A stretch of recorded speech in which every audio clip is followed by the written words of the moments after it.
Pak Presiden setelah cawe-cawe di politik berhenti saja, cawe-cawe di audit. Takut ada apa-apanya.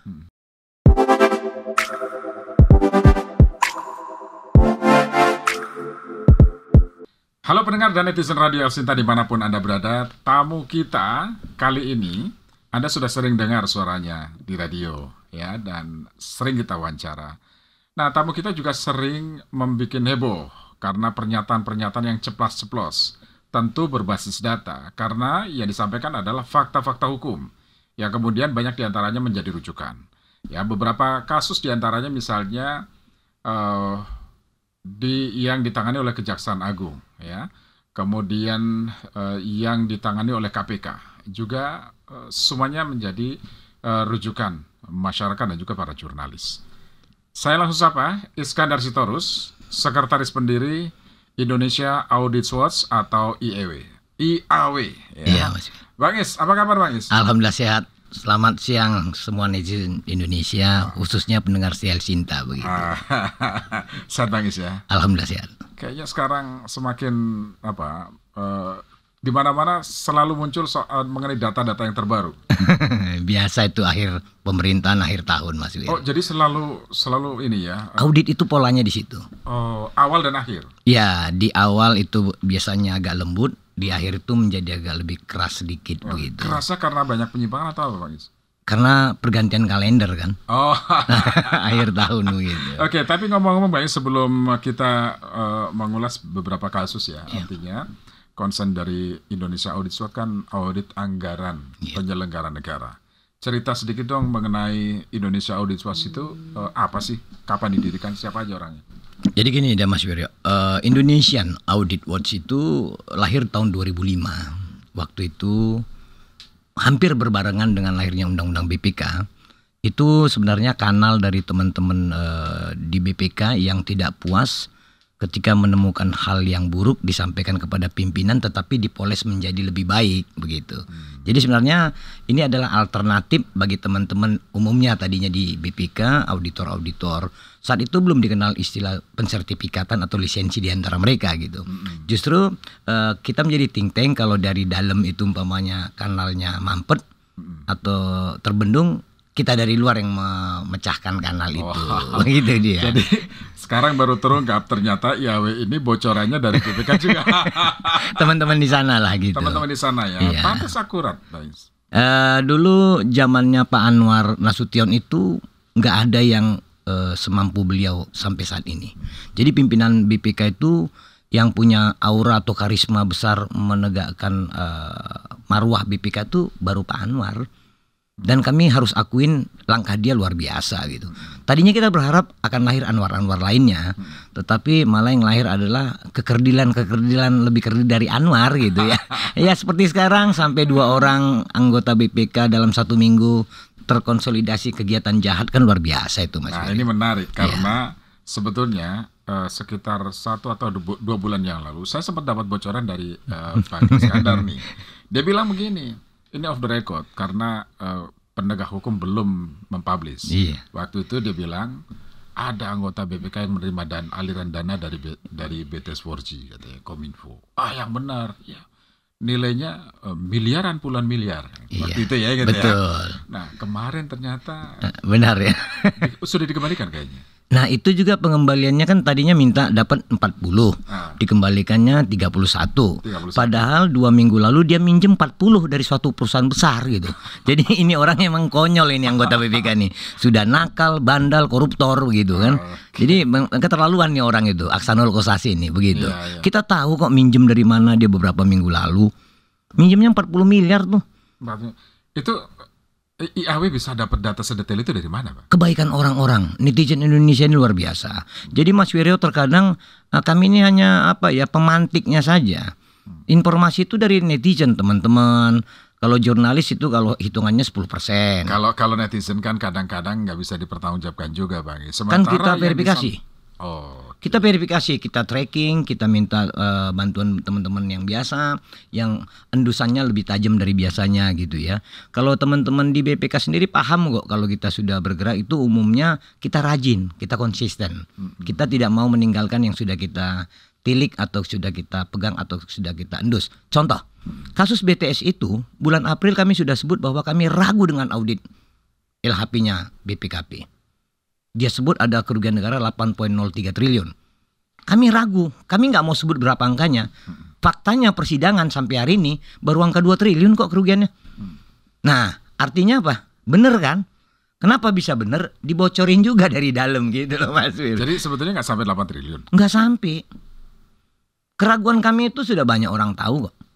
Makanya teman-teman juga menjadi agak bingung. Dan kalau kita mau lihat bahwa pemerintahan ini umumnya rezim ya.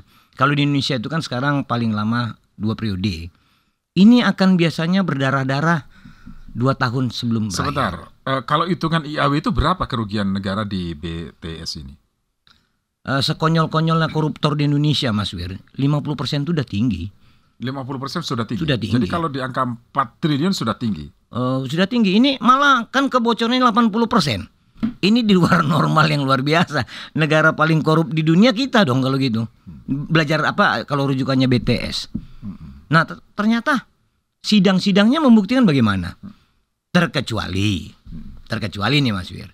Kami sudah hitung dan sudah baca analisa teman-teman BPKP yang merujuk pada data-data kawan-kawan Kejaksaan Agung. Kalau memang tersangkanya sampai 50 orang, itu baru ketemu 6 triliun. Oh, sampai seperti itu ya? Iya.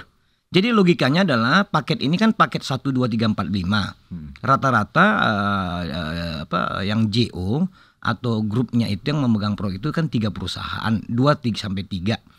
Kalau rata-rata satu korporasi itu penanggung jawabnya adalah BOD-nya itu udah dirut, direktur keuangan, direktur operasi, kan sudah 30 dari korporasi main kontraktor itu. Belum lagi subkontraktor. Makanya selalu kami sebut, kawan-kawan di Kejaksaan Agung ini sebenarnya cerdas Mas Wir.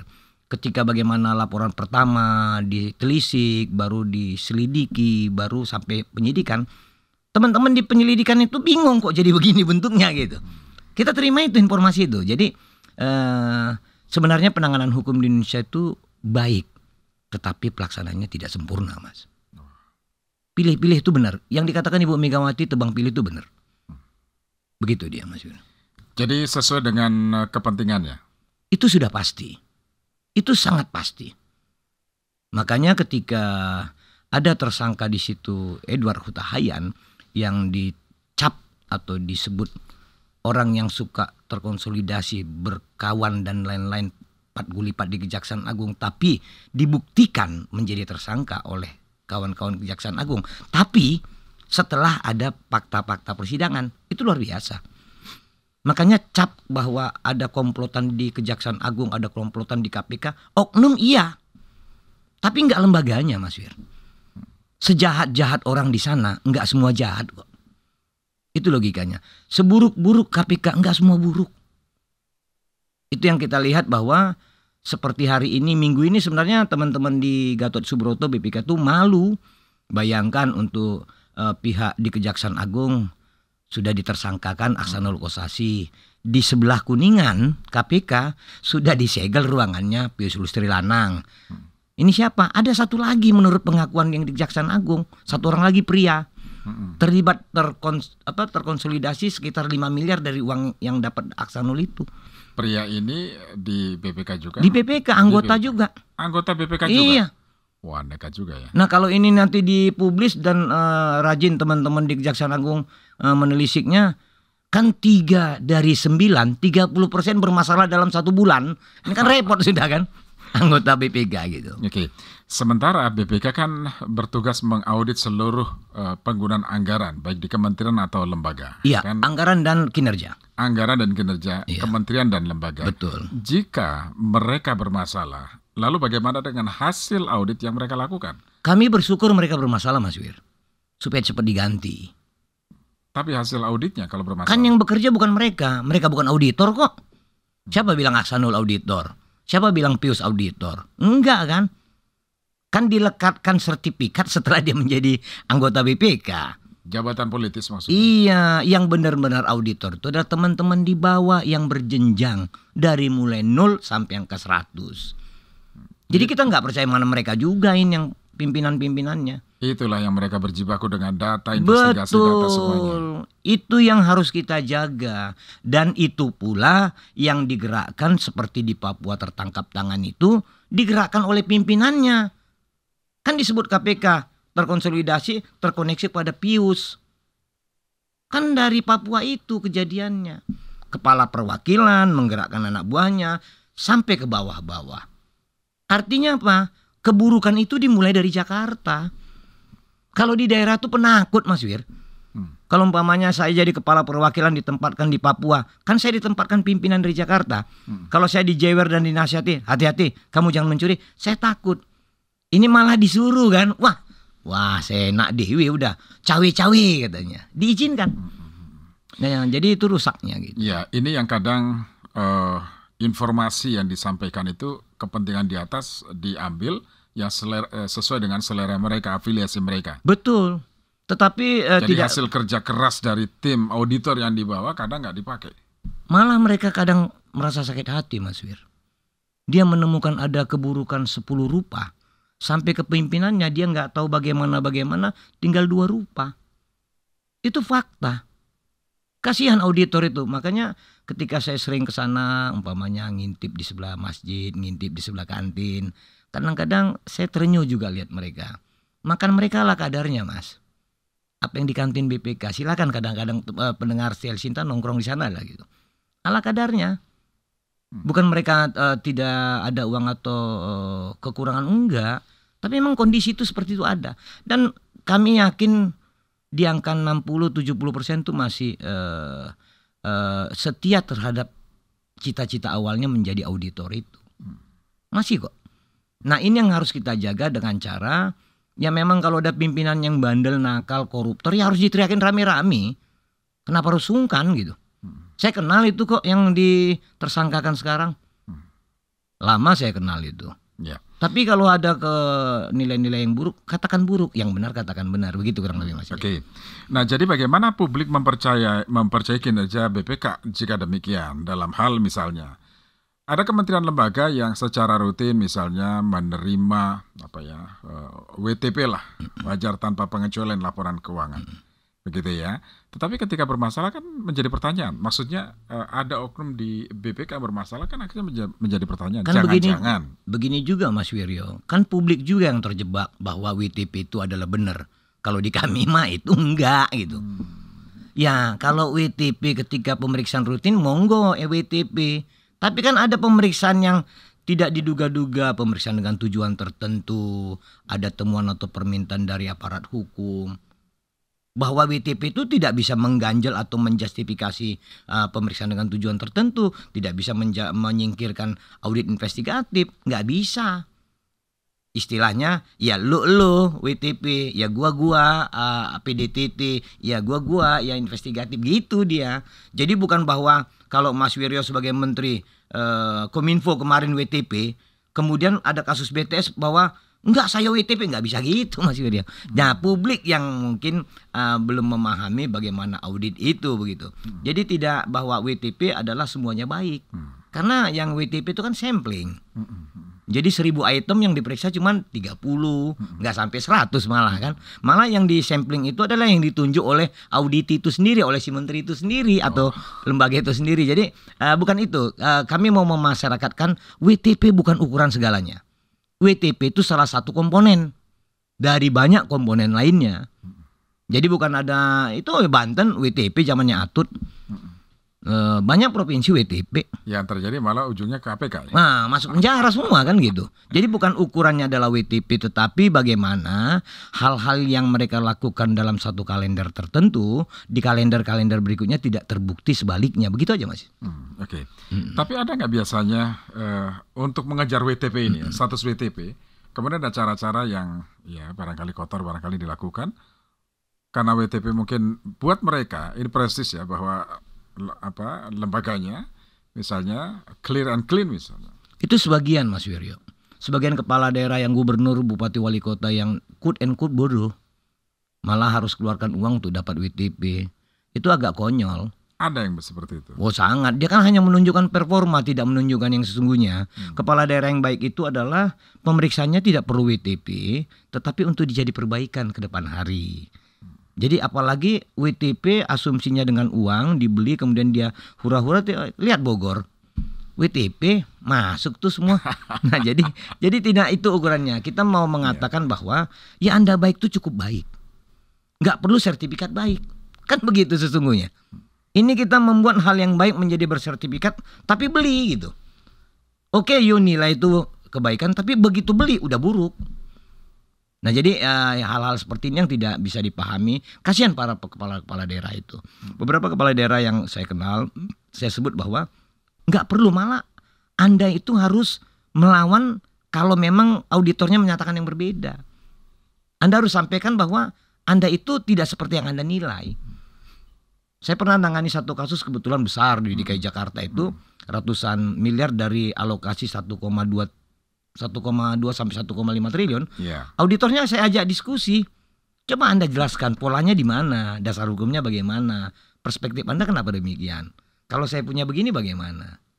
Akhirnya ketemu auditor itu juga canggih kok. Tapi ketika auditor menemukan auditi yang rada bego dan pencuri, wah itu digos sama dia. Gasken katanya gitu, gaspol gitu ya. Oke, Bang Is, diskusi kita semakin menarik. Kita jeda sejenak, nanti kita lanjut di segmen berikutnya. Tentu nanti kita ingin pandangan Bang Is berkaitan dengan kinerja penjabat kepala daerah, karena dia tugasnya cukup berat juga sebetulnya. Masa peralihan, kemudian nanti akan ada pilkada serentak dan lain sebagainya.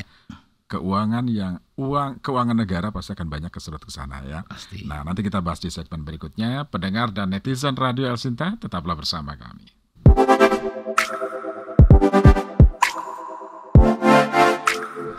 Pendengar dan netizen Radio El Sinta dimanapun Anda berada, diskusinya semakin menarik dengan Iskandar Sitorus, ceplas-ceplos dan tentu saja berbasis data yang dimiliki.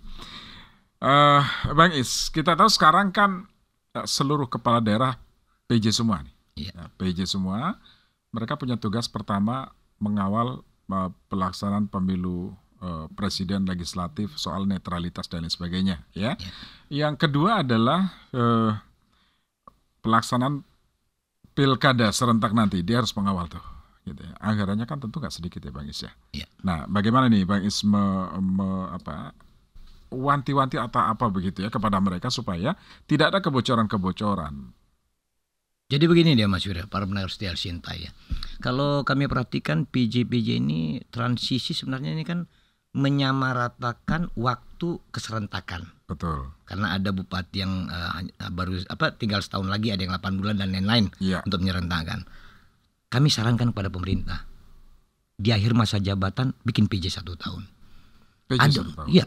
Untuk periode berikutnya, karena ada nilai positifnya. Apa nilai positifnya? Dia nggak bakalan ikut cawe-cawe dalam penyelenggaraan pilkada itu.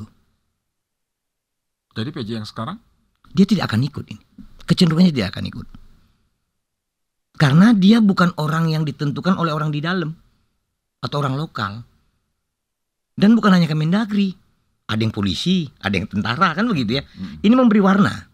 Karena idealnya nggak apa-apa bupati, gubernur, wali kota 5 tahun, tapi tahun keempat harus PJ semua. Selain memberikan warna, ini model manajemen baru, mengurangi atau mereduksi adanya komplotan yang mau merusak pilkada-pilkada itu nantinya atau pilpres berikutnya. Potensi merusak pilkada dari mana Pak? Kalau umpamanya Mas Wiro sekarang adalah bupati Boyolali sampai 5 tahun, berikutnya nyaloni lagi, tapi jenengan masih berkuasa, potensinya untuk curang tinggi. Coba itu dikasih sekat PJ. Sekarang kan juga PJ semua. Iya, untuk periode berikutnya. Kan PJ sekali ini kan untuk menyamakan keserentakan itu Mas Wiro. Tapi saran kami 5 tahun berikut PJ kan lagi aja. Ini kami lihat memberikan warna tersendiri. Selain mendinamiskan kinerja Kementerian Dalam Negeri. Itu dia. Nah, tapi ada konsekuensi-konsekuensi tentang anggaran. Belum tentu yang jadi PJ, contoh yang dari polisi atau dari TNI, oke pangkatnya tinggi, pangkatnya cocok untuk itu. Tapi belum tentu dia pernah menjadi kuasa pengguna anggaran atau penyelenggara lah secara langsung untuk anggaran. Jangan-jangan dia hanya di bagian teritorial, tidak terkait keuangan. Contoh seperti itu. Kelemahannya paling di situ. Namun tentu di dalam birokrasi pemerintah daerah dia akan di backup oleh bagian keuangannya dan lain-lain. Malah kami lihat bahwa kalaupun ada kelalaian atau ketidaksinkronan pencatatan keuangan atau penggunaan anggaran negara, itu cenderung bukan karena korupsinya, tapi karena ketidaktahuannya. Kalau kata orang Sunda, tinimbang pelakunya adalah bupati atau wali kota atau gubernur incumbent. Wah, lihai itu Mas Wir. Cenderung tidak ada PJ yang akan mendatangi DPR RI untuk alokasian anggaran. Ya, karena nggak ada kewenangan juga di sana. Satu, tidak ada. Yang kedua, dia harus lebih mendinamiskan keminiman anggaran itu. Dia harus menjadi lebih cerdik gitu ya. Seperti di Jawa Timur kita lihat kecerdikan ada bupati perempuan gitu ya. Bagaimana dia mengkonsolidasi dengan aparat hukum supaya ASN-nya bersih, pelibatan polisi mendeteksi penggunaan narkoba di kantornya, di institusinya. Kan itu akhirnya bupati itu harus berpikir cerdas ketimbang bupati yang sebelumnya. Kalau bupati yang sebelumnya kan nyaris tidur siang. Ya, karena PJ kan waktunya kan juga pendek. Sebentar ya, pendek ya. Iya. Jadi dia ingin menunjukkan kinerjanya dalam waktu yang kan, pendek itu. Pendek. Betul. Tapi kalau penggunaan anggaran untuk pilkada ini kan sangat besar dan serentak. Saya membayangkan bagaimana nanti sistem audit yang dilakukan. Gitu. Kan sudah ada sistematikanya, prosedur, standar operasional prosedur. Justru kita berterima kasih kepada PJ ini. Model PJ pemerintah sekarang. Dia cenderung susah mencuri karena ajudannya aja belum tentu orang dia. Kan baru semua itu. Iya kan? Contoh di Jawa Timur tuh yang kita kenal, dia hanya kepala dinas atau kabak menjadi PJ. Kabak apa kasih yang selevel itu. Lalu begitu dia masuk ke daerah kabupaten tersebut, dia nggak ada kenal orang di situ. Ajudannya saja yang lama mungkin bukan teman dia, malah diintip-intip gitu. Ketimbang orang yang lihai di wilayah itu. Cawe-cawenya lebih tinggi Mas Wir. Nah memang ini kita salut lah ya dengan pemerintah penempatan waktu pendek itu untuk PJ itu. Soal audit nanti Mas Wiryo biarlah kawan-kawan auditor keuangan negara yang menganalisa itu. Tapi kami lihat potensinya sudah lebih baik ketimbang itu dipegang oleh incumbent. Sudah lebih baik itu. Ya, karena cenderung hati-hati dalam menggunakan anggaran. Hati-hati dan dia tidak punya koneksi di daerah itu. Cenderung dia tidak punya. Jadi yang bikin masalah sebetulnya raja-raja kecil di daerah itu ya. Nah, terlalu lama di satu tempat, relasinya kuat, dia harus berutang budi dan membalas hutang budi itu. Kan itu yang repot. Tapi kalau PJ, paling hutang budinya di Pak Mendagri paling, kalaupun itu hitung hutang budi kan. Kalau nggak Mendagri kan dia nggak perlu takut. DPRD jangan-jangan dia tidak hirau kalau untuk tujuan-tujuan buruk. Tapi kalau untuk tujuan baik, kita yakin bahwa dimanapun kebaikan itu tetap baik. Tinggal bagaimana nanti ini orang, PJ-PJ ini terhindar dari pemain-pemain korupsi lama yang mungkin bisa mempengaruhinya. Tapi kecenderungan itu kecil. Walau mungkin terjadi kecil itu. Kami analisa Jawa Timur kami jadikan sampling ya. Nah makanya kami juga lagi mau melihat pasca bencana di Jawa Timur. Karena teman-teman saudara-saudara kita di sana kan mengalami erupsi berulang-ulang, gempa berulang-ulang. Begitu dia Mas Yudi. Jadi memastikan ya semuanya berjalan efektif dan efisien penggunaan anggaran di sana. Idealnya begitu Mas Yudi. Belum ada indikasi ya Bang Is ya. Indikasinya malah kita lihat lebih serem posisi mereka sekarang Mas Wiryo. Seremnya bagaimana? Mereka lebih banyak di demo, lebih banyak dikritik daripada waktu incumbent. Nah, jadi kan unik kan. Orang baru banyak dikritik, tentu ada sesuatu yang salah terhadap pengkritik. Karena dia belum mencecahkan kaki atau tapak kakinya, IP-nya belum kerja tapi sudah di demo. Nah itu dia. Berarti yang di demo sebetulnya warisan sebelumnya. Jangan-jangan bagian dari yang sebelumnya, karena yang sebelumnya nggak pernah di demo. Gitu ya, takutnya begitu dia. Iya, oke. Nah Bang Is, sekarang IAW sedang fokus apa nih Bang Is? Kami sebenarnya Mas Wiryo sudah sejak 3 tahun lalu nyampaikan pemerintahan kita ini dari perspektif kinerja ada masalah besar. Masalahnya di mana? Jadi kita fokus nyaris 80% pembangunan fisik. Oh iya. Dan itu dilakukan dengan banyak pengabaian. Misalnya? Tidak pakai AMDAL. Nanti aja AMDALnya. Yang penting kerjakan dulu. Contohnya? Kereta cepat. Gitu kan. Ambruk sebagian dan lain-lain. Bermasalah waktu awal-awal. Bermasalah. Tapi kan sekarang enggak lancar. Kalau di audit itu tetap masalah, Mas Wiryo. Oh. And the good, alles good. Awal yang baik akan berakhir dengan baik. Kalau awalnya buruk, Mas Wiryo, gimana pun molesnya, akan ada nilai keburukan di akhir itu. Akan ada. Jadi bukan dia menjadi baik, tapi juga tidak menjadi sangat buruk gitu ya. Bayangkan Mas Wiryo kalau Pak Jokowi kurang lebih 10 tahun rata-rata 2.000 triliun satu tahun APBN. Kalau miss aja 5% tiap tahun. Berarti kan nyaris 50% dari 20.000 triliun. Kan ini berbahaya. Makanya kita sarankan sejak awal, jangan memaksakan kehendak mentang-mentang berkuasa. Repotnya setelah audit nanti, Mas Wiryo. Itu keuangan. Kalau kinerja, apa iya pembangunan IKN itu sudah sesuai dengan kinerja yang baik? Oke, undang-undangnya benar. Pelaksanaan undang-undangnya. Kan tidak mudah untuk menyatakan sesuatu itu baik dan benar sebelum diaudit. Makanya selalu kami dorong, jangan mentang-mentang gitu. Ya hari ini berkuasa. Sesok ada penguasa lain, sesok ada pengawas lain. Ini yang kita coba mau yakinkan ke banyak orang bahwa Anda hari Senin benar, belum tentu di hari Selasa kebenaran itu adalah hal yang baik. Terlebih di hari Rebo. Karena akan ada pembanding-pembanding baru. Karena akan ada pola-pola pikir baru. Karena akan ada rasa-rasa baru. Ini yang ke depan. Kami sangat yakin bahwa ini yang dirasakan oleh Pak Jokowi. Bahwa beliau sendiri sudah menunjukkan rasa itu.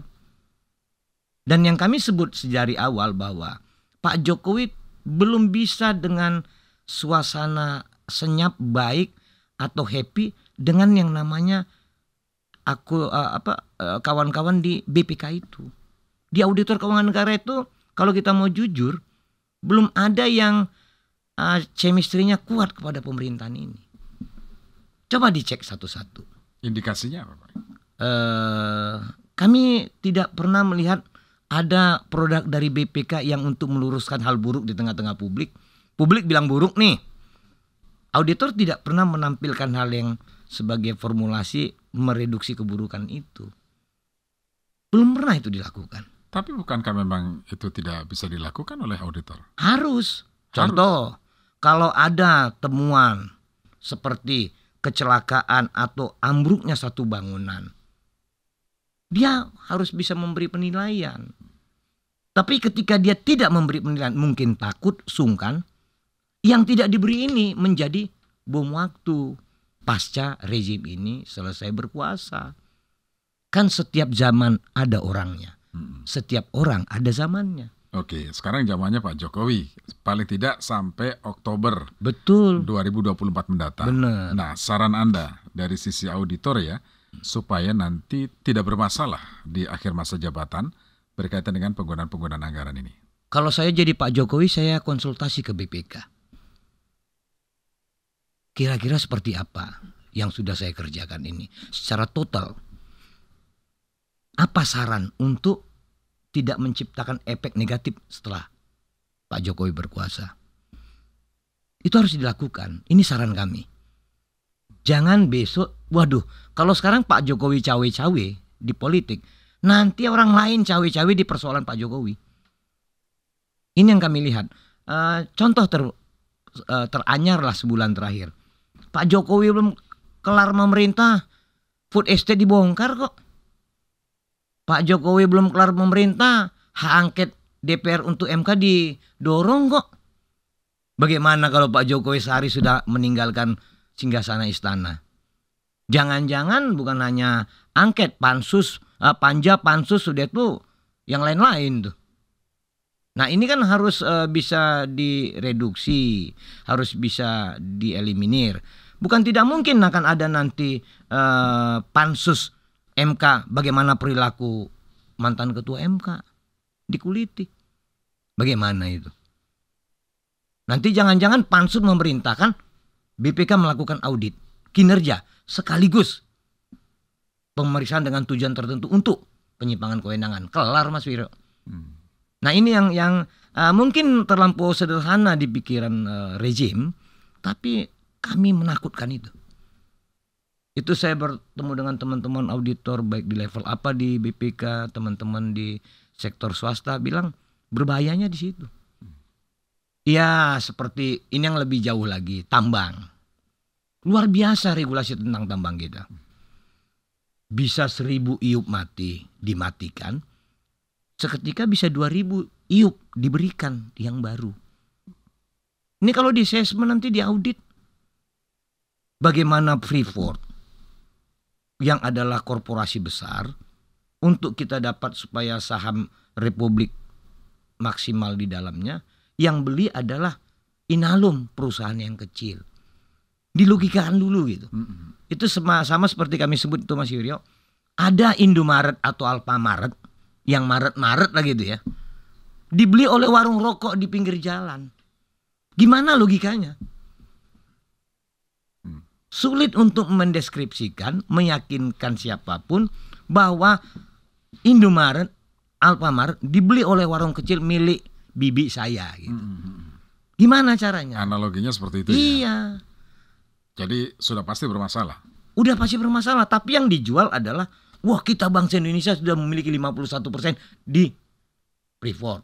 Sama dengan bibimu sudah menguasai Indomaret 51%. Saya kan gak orang bodoh. Perasaan bibi minjem ke siapa uangnya? Ini benar uang bibi enggak kan gitu. Ini yang jadi pertanyaan. Ini kan karena sekarang rezimnya. Kami takut yang nakal nanti. Teman-teman yang cerdas itu udah ngomong, Bang Is, nanti kita lihat 185 triliun Freeport. Ntar dulu gitu. Nah ini kan luar biasa. Contoh yang paling teranyar, ala APD, alat bantu diri itu, pajak pelindung diri. Waktu kasus COVID seakan-akan tuh sah, mau beli berapa aja monggo, berapa harganya monggo, untung apa monggo. Belum 3 tahun Mas Wir, COVID-nya tersangka ini. Banyak kan. Terus langsung Pak Menkesnya cuci tangan. Bukan di zaman saya. Iya, penganggarannya bukan di zaman Pak Budi Gunadi, tapi pelaksananya zaman Pak Budi Gunadi kan. Nah jadi yang seperti ini kan kita langsung deteksi, wah kenapa langsung cuci tangan gitu kan. Nah yang seperti ini belum selesai rezim loh. Udah dikulik tuh gimana. Jadi saran IAW, Presiden segeralah konsultasi dengan BPK. Betul. Coba dilihat rambu-rambu yang pernah tertabrak atau tabrakannya luar biasa menimbulkan efek. Tentu ada solusi. Akan harus ada penilaian dari BPK terhadap rezim ini. Teramat banyak Mas Yuryo. Ya ide-ide mulia memindahkan ibu kota atau untuk menjadi legacy tersendiri nggak apa-apa. Tapi pelaksanaannya, lowong 1 kilometer di sana jalan ke bandara katanya hampir 1 triliun. Gimana itu?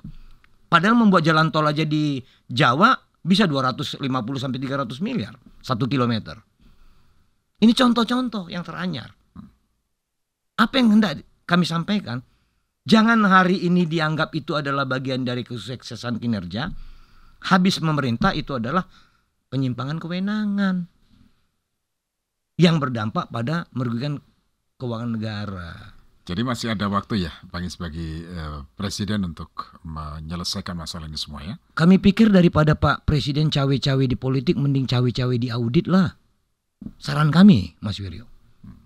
Cawe-cawenya untuk meluruskan begitu. Betul, kan ini semua kan cawe-cawe yang tadinya negatif jadi positif sekarang kan. Padahal cabe-cabe yang tadinya positif jadi negatif kata orang begitu. Ini kebalik-balik udah. Kami menggunakan yang dimaui oleh Pak Presiden saja. Pak Presiden setelah cawe-cawe di politik berhenti saja, cawe-cawe di audit. Takut ada apa-apanya. Begitu. Kita nggak tahu walau-walam siapa yang menang berikutnya Presiden. Tapi begitu yang terburuk terjadi, jangan sampai keburukan ini menjadi umbaran. Jangan diumbar Mas Wiryo. Bagaimanapun Presiden pernah memegang marwah penampilan atau mewakili negara kita ini. Jangan kayak Korea, habis memerintah masuk penjara. Jangan kayak di Korea Selatan sana. Kurang lebih seperti itu. Kami dari awal boleh di-track apa yang kami sebutkan ketika Pak Jokowi memerintah. Kami sarankan dikendalikan, dipengaruhi atau dikonsolidasi di BPK sana. Sama-sama lembaga negara kok. Satu pengguna uang negara, satu pemeriksa keuangan negara. Bukan berarti cawe-cawe ketemu kemudian itu komplotan untuk maling, enggak. Jangan untuk maling seperti yang kasus BTS lah gitu ya. Kan toh masih banyak anggota yang lain. Aja auditor utamanya, diskusi ini bagaimana. Ketimbang hari ini mereka seperti mau menciptakan kondisi baru di kemudian hari. Lawang kondisi sekarang aja belum terjamin bagaimana dari pola audit. Bagaimana penilaian audit nantinya. Nah jadi Pak Jokowi nggak usah terlalu capek cawe-cawe di politik. Yang udah 9 tahun lalu, mbok ya diperhatikan dulu, direview. Oke. Begitu dia. Baik. Bang Iskandar Sitorus, terima kasih sudah bersama kami. Banyak banget ya hal-hal yang ternyata memang behind the scene-nya seperti itu yang nggak terlihat di permukaan. Ya. Terima kasih Bang Is. Sama-sama Sehat selalu. Mas Yudo. Ya. Sampai jumpa pada kesempatan yang lain. Terima kasih seluruh pemirsa El Sinta. Pendengar dan netizen Radio El Sinta, demikian tadi podcast bersama Sekretaris Pendiri Indonesian Audit Watch Iskandar Sitorus. Saya Surya, sampai jumpa.